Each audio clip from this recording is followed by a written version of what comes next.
Aloha, it's Dave Lawrence, member-supported Hawaii Public Radio, all things considered. We're at the Halekulani Hotel, and we have one of Hawaii's, in some ways, not born here, but raised here, musical sons. He's gone on and done a lot of good things with his life. Musical director for the band Santana, where he's also bassist, Benny Rietveld, joining us today. Thank you so much for this. Oh, thank you for having me. Yeah. Well, it's great to have you. And you kind of left the islands. How old were you when you made that fateful trip to San Francisco?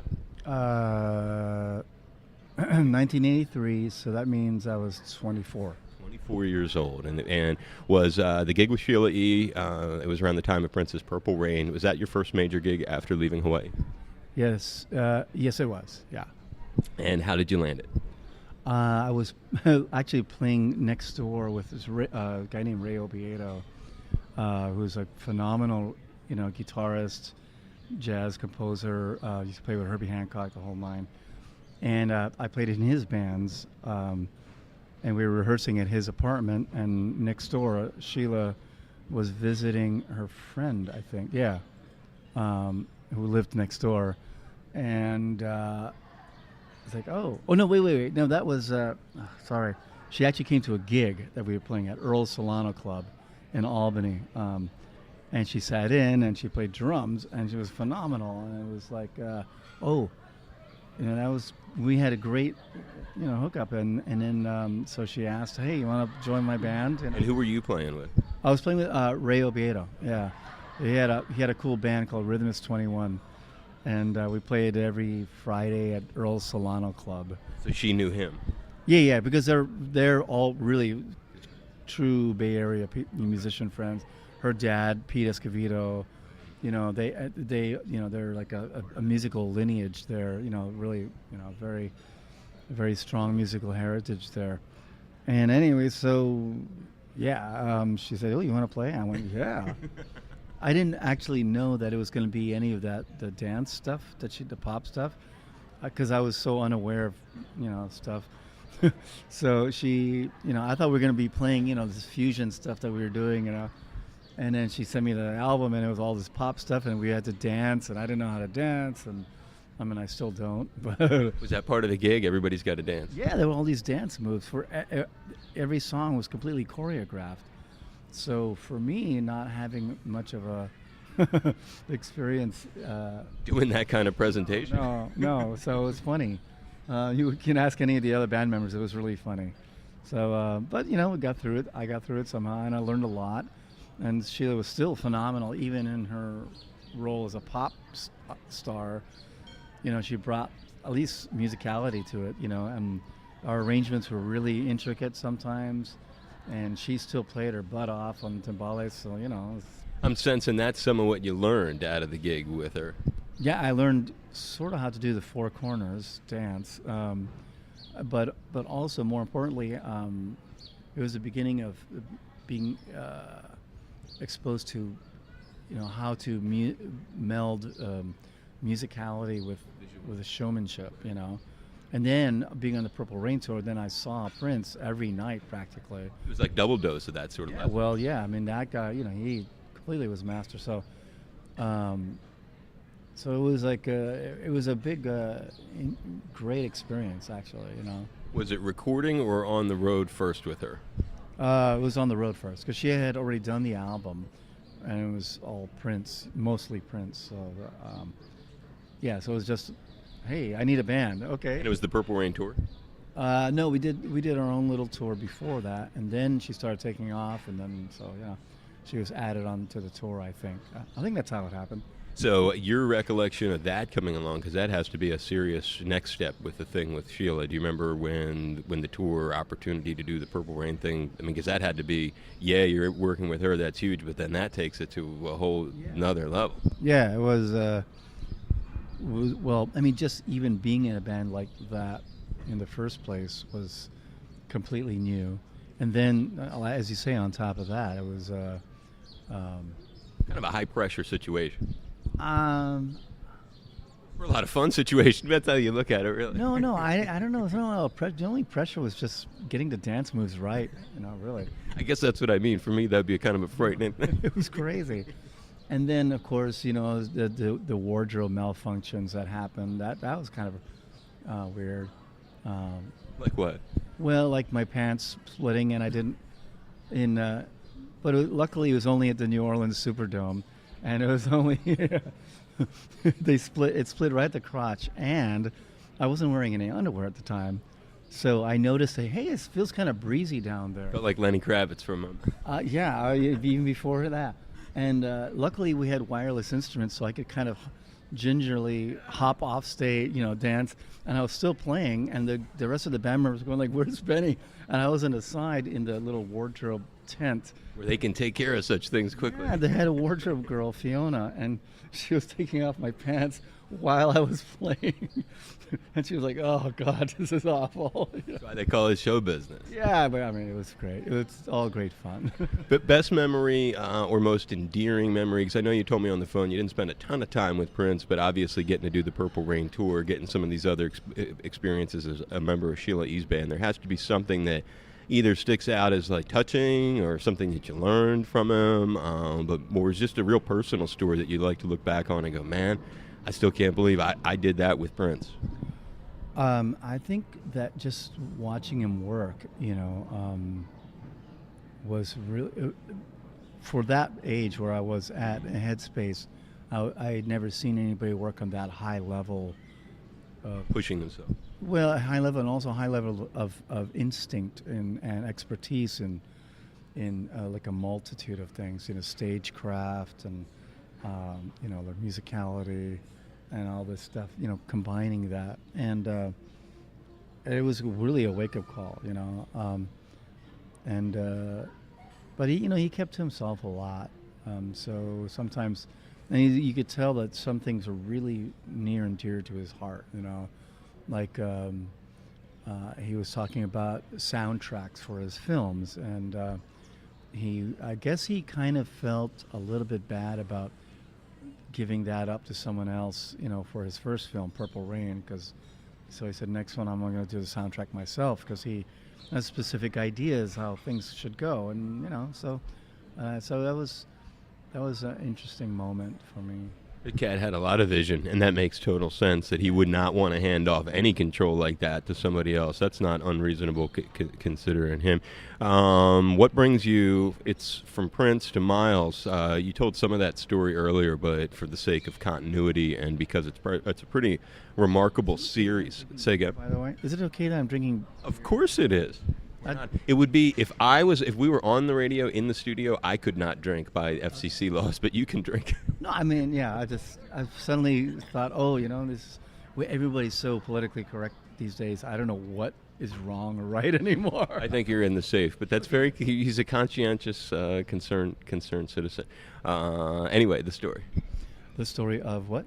I'm just thinking of you had one thing about all three of these major names that you've gotten to work with is they all put it out there all the time, and you said some things that were really made sense when thinking about the way you've been impacted as a player working first with Sheila and the exposure to Prince, then getting the opportunity with Miles, who can be looked at from a variety of directions, but certainly that high demand, the critical look at their own music, pushing themselves, pushing the band, not phoning it in, so to speak. You arrive from Prince into the Miles band. Explain the story.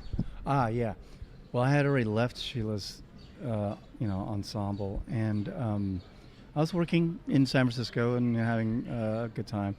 And I had joined another band, a really brilliant songwriter, Bonnie Hayes, still a dear friend of mine, and I'm proud to say. So I was working, doing, really fun stuff locally, and the story that I heard was that Miles was looking for a different kind of bass player because Daryl was leaving, Daryl Jones, and he wanted something from that sort of Prince camp, and apparently, from what I understand, it was Prince and Sheila that suggested me to him, because they were talking, I guess. So, so I got a call from Prince's road manager, Alan Leeds, and he said, "Hey, you want to work with Miles Davis?" And I'm like, "Yeah." I was thinking, "Oh, maybe this is a joke. They're playing a joke on me, they're like mad at me for leaving or whatever, and they're gonna get back at me. Uh, and then so yeah, and then but then I said, he said, here's Gordon's number, the manager at the time, and called up, and and the whole thing started rolling, and so there you go. From the very first time, though, I think you got an impression for how he looked at things because he told the story. You go to this rehearsal. It wasn't nearly as long or intense as maybe you thought it would be. Oh, yeah. Yes. We had a week booked of rehearsals in Santa Monica, I think, somewhere. And we stopped after 2 days, and he just explained kind of offhandedly to me, it's like, he says, it's like, I don't like to rehearse too much. It makes me nervous. So, all right, okay. What was that night? There. Say again? No pressure there. Right, exactly. Yeah, that's what I mean. I mean, he's just kind of throwing you into the fire. What was the nightly routine like then? So you go from just a couple of days of rehearsal, then you're doing what? That we were playing. And usually, we sometimes had sound checks, but often it was sort of like before the show, he'd call, whoever, some band members that, whoever it was germane to call, like a bass. He had a bass idea, he would call me, or he'd call Ricky or somebody else, a drummer, and say, maybe tonight let's do this song this way, maybe a little bit more of a lift in it, or something like that. Different set list each night or the same? It's sort of like how it is in Carlos's band. It's like a sort of a main set list that could deviate, That's a good analogy because Carlos's would be, I mean, he's changed what he does through the years at different points, but I can remember times it would be a basic thing, and then there would be different songs that would sort of swap out. In terms of being in the recording studio with Miles, take us inside a little. We never talked really about that. When you look back at, again, tracking some of the ways that you developed as a person, because you're really lucky with these series. I know that I assume you know how lucky you are, but and it came through hard work, it came through your talent, but you obviously got to mentor to some degree via each of these cats. And looking at Miles in terms of the way in the studio you picked up things. I think the main studio experience for me was the soundtrack to Dingo, right? That was I think that most of my mentorship through Miles, because that session was kind of like he wasn't there for those songs. And it was Michel Legrand, so it was really very kind of an event for me because Michel Legrand was also a favorite composer. But it was more of a normal recording session. It was just like, it was just inspiring to be in the session with those players and that composer. He's got such a history too. Most of my mentorship from Miles was really live. Yeah, it was all the playing, all the little nuances. It was really about how to listen and be present, like all the time. Like that was the main tutelage, really, which is a big deal, And he was recording. I just talked to Daryl the other night. He was through town, so ironic to be able to have both of your perspectives on this. Yeah, he was at the Blue Note. But talking about that, did he said, I think one of them said, maybe it was Vince Wilburn Jr. said he taped every show. Was that also when you talk about tutoring or learning or looking back, reflecting on what has just taken place, was that used as a tool to modify the next night or the next show? Yeah. I mean, actually, funny thing is Prince did that as well. And Carlos does that as well. Everyone, for reference, and generally, so a lot of times you don't have to go back to it, but sometimes if they're working on a certain musical thing, a problem, or like where to take this song next, then they'll do that. And not every band does that either. I don't know how it works. My understanding from just asking people over the decades, that's interesting. So you've had some very similar kinds of gigs. More because you've talked to way more people than I have. But it's interesting when you think about you, like each of these cats had a certain approach to music, but they also have that same similar, facets to that approach, and one of them is that close review. And then would he kind of consult with you, say, hey, here's the tape, I want you to take it. How would that exchange work? That was the pre-show meeting. It was like, okay, let's do this little bit here. Sometimes there weren't really major changes. Superficially they seemed really tiny, but in the overall concept, it sometimes made a big difference in the show. So sometimes he'd say just a little bit of just a little lift in the part. Sometimes it maybe more, which would mean a couple more upbeats. And just be a little bit more on top of the beat. So that could be, and that would change the whole character of an entire song. So so it was a lot of tutelage in a very subtle way, and it's sort of like chess, where the moves are easy to master. I mean, easy to learn. You got those moves, but the mastery of it takes forever.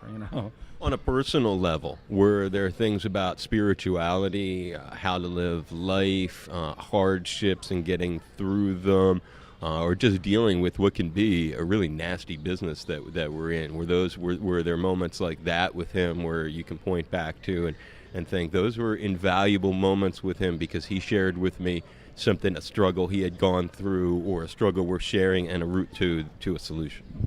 Well, with guys like that, I think it's always a sharing of life, because music is life for them. I mean, there really is no barrier. It's just how you do music is how you do life. You just have to approach it head on, and don't take any prisoners. Don't phone things in, and be present all the time, and be conscientious of what's happening all around you all the time. I mean, that's just a life plan. No, those are good pointers for anybody. You don't have to be a musician. Were there ever nights when you think about a highlight gig with like guys showing up, huge musicians? Because a lot of people wanted to go see Miles too. We were talking about this before the interview about people get attached to musicians, and sometimes there were other major musicians who were like, man, I got to be with Miles. And were there ever moments you're like, wow, I can't believe so and so is back here wanting to get near Miles? They feel the energy, and he's so important to them. Maybe times John McLaughlin, anybody like that would just show up. Oh, well, I mean, it was all like, wow, you know what I mean? I mean, pretty much. Actually, I think it took about a year would pass, and then I think I started realizing, wow, I'm actually playing with Miles Davis, What? It's crazy. And then, it just added to the surrealism of like, oh, John McLaughlin dropping by, and oh, really? Or whatever. So yeah, I think it was all just a big wow thing, I mean, and even with Carlos's band, it was the same thing. It took years to like, wow. Actually, even now, maybe even more now, I keep thinking, this is amazing. I'm on stage with Carlos Santana, So I don't know. I think the wow factor never stops unless you let it stop. Well, you got 3 wow kind of gigs, though, back to back. One has to credit the surroundings that you've had for yourself. And certainly with Santana, thinking of that as a surrounding. You come in board, what was it? What year was it? I mean, I remember Spirits. That was the first time that I saw you with the band. 1990, yeah. That was I started on the,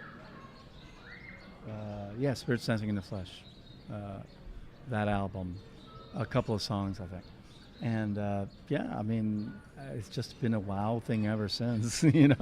What was the when you got through with doing that, and you guys did a lot of these tours where I'm not sure about the '91, but not long after that, I remember Fish was opening for you guys one year. Then there was Bob Dylan. Another time, I remember there was times he was opening for the Grateful Dead. Were you on the bill? Yeah, I know you were on the bill for some of those.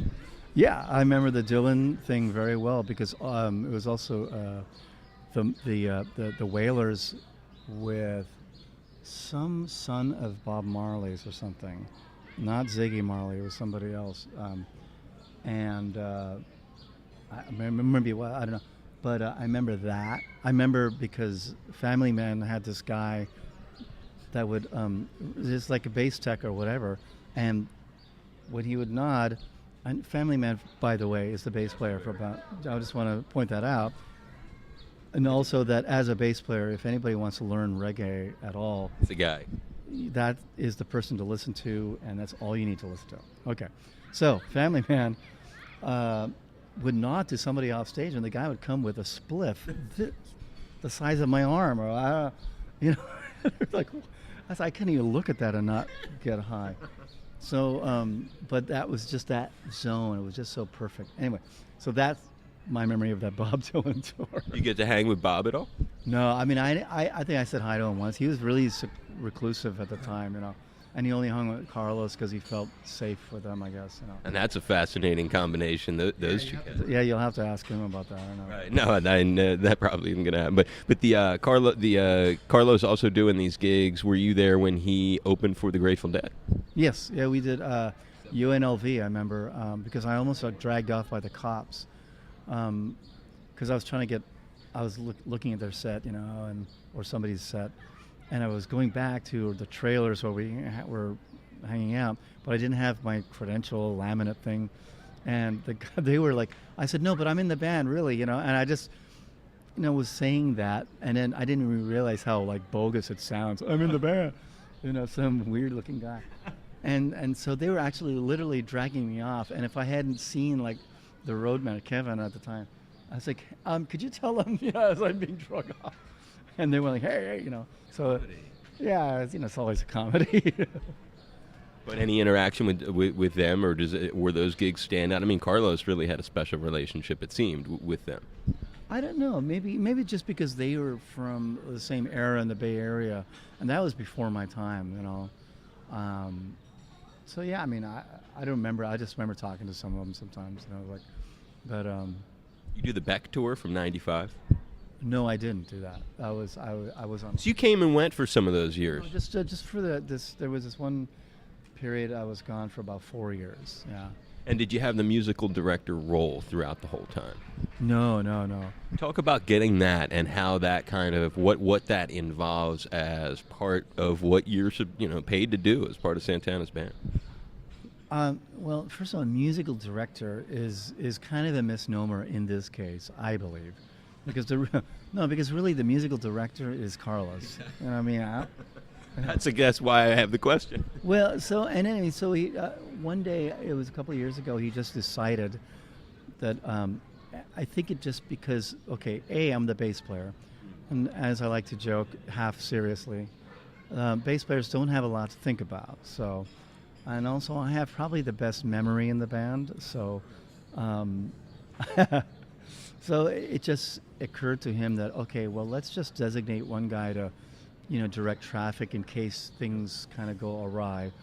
And I think, maybe because part of me is just I don't know, just I exist in that crazy world that he exists in, where all music is cool and things can just happen at any time, and that's the fun part, I mean, it really is. I think that's where exciting music lives, is like on the edge of, like catastrophe, because that's real. Otherwise it's too safe and it's too boring.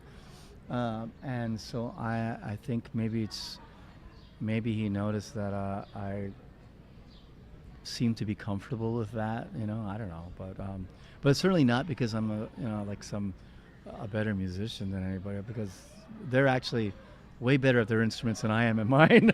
And it's probably not because of the Hawaii connection, which is kind of cool though, huh? At least some of the year he's over there on Maui. Yeah, I don't know, maybe which he loves. When we were talking, we did a phono the other day, and he was really talking up the connection to Maui and said some really beautiful things about the island, so he must feel very at home when he's there. Well, I mean, what's not to love? I mean, this is Hawaii, Hello. No, and seriously, Hawaii, especially after having traveled extensively, I always am reminded of how special Hawaii really is. This is a very, very unique place, culturally, spiritually, geographically, physically, the whole nine. So maybe that, I don't know. Well, it's a great connection. We're really lucky. Benny Rietveld, who grew up here, spent a long time, was McKinley High, yeah? That's right. He's a McKinley High grad, which is everything here. What high school you go to? What high school went, bro? Yeah, exactly. You can say it better, because I'm not from here, East Coast boy. But great talking to you and catching up. Hope you had fun today. This was a lot of fun for me. It was a lot of fun for me, too. Thank you very much.